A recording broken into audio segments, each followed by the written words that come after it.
आज हम 2007 में रिलीज हुई बिफोर द रेन्स नामक फिल्म की कहानी को समझने जा रहे हैं।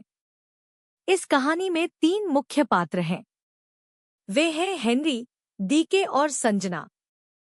हेनरी एक ब्रिटिश इंजीनियर है जो केरल के जंगलों में एक सड़क बनाने के लिए ब्रिटिशर्स से कॉन्ट्रैक्ट लेता है।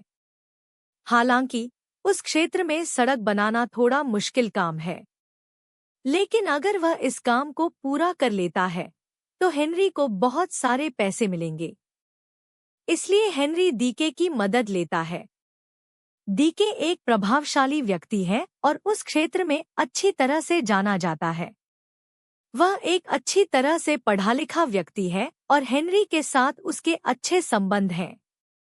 हेनरी डीके को कहता है कि अगर वह इस सड़क को पूरा कर लेता है तो वह इस सड़क का नाम डीके के नाम पर रखेगा।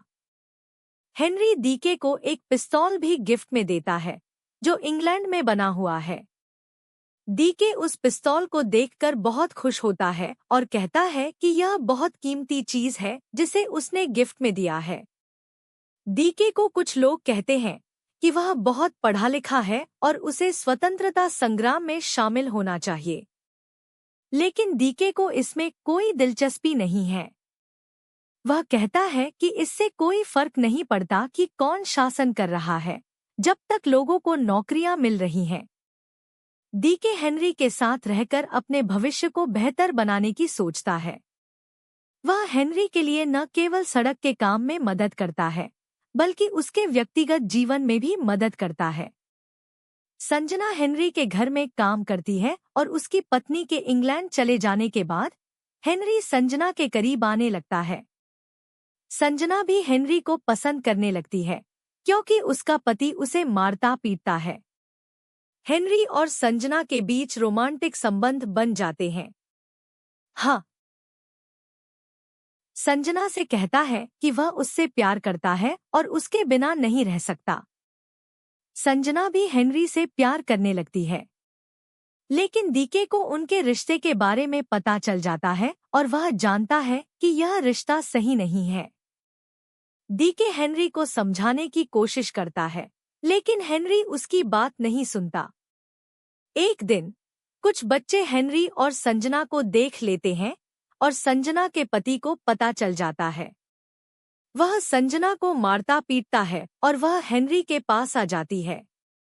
हेनरी उसे डीके के घर भेज देता है और कहता है कि वह उसका ख्याल रखेगा, लेकिन हेनरी के मन में डर होता है कि अगर यह बात बाहर निकल गई तो उसकी जिंदगी खराब हो जाएगी। इसलिए वह डीके से कहता है कि वह संजना को कहीं दूर ले जाए और उसे पैसे देता है। डीके संजना को एक नाव में बैठाकर भेज देता है, लेकिन संजना को लगता है कि हेनरी उसके साथ नहीं है। डीके संजना को समझाने की कोशिश करता है, लेकिन वह नहीं मानती। वह वापस आती है और हेनरी से पूछती है कि क्या वह उससे प्यार करता है। हेनरी कहता है कि वह उससे प्यार नहीं करता, जिससे संजना को बहुत दुख होता है। वह डीके की पिस्तौल लेकर खुद को गोली मार लेती है। हेनरी और डीके शॉक में आ जाते हैं और वे संजना के शव को नदी में फेंक देते हैं। डीके को लगता है कि यह सब उसकी वजह से हुआ है, जबकि हेनरी को लगता है कि वह बच गया है। पुलिस जांच शुरू करती है और पता चलता है कि संजना की मौत के पीछे डीके का हाथ है। लेकिन डीके को बचाने के लिए हेनरी के अधिकारी उसे बचाने की कोशिश करते हैं।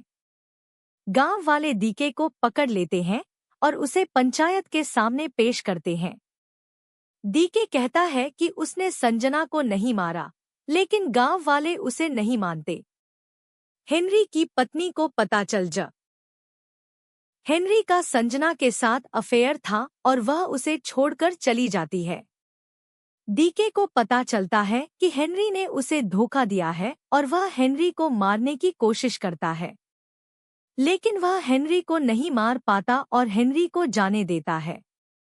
डीके अपने पिता के पास जाता है और उन्हें सारी बात बताता है। उसके पिता उसे कहते हैं कि वह हेनरी को मार दे या गांव छोड़ दे। डीके हेनरी को मारने की कोशिश करता है, लेकिन वह उसे नहीं मार पाता। वह हेनरी को जाने देता है और खुद स्वतंत्रता संग्राम में शामिल हो जाता है। हेनरी को अपनी गलती का एहसास होता है और वह वहां से चला जाता है।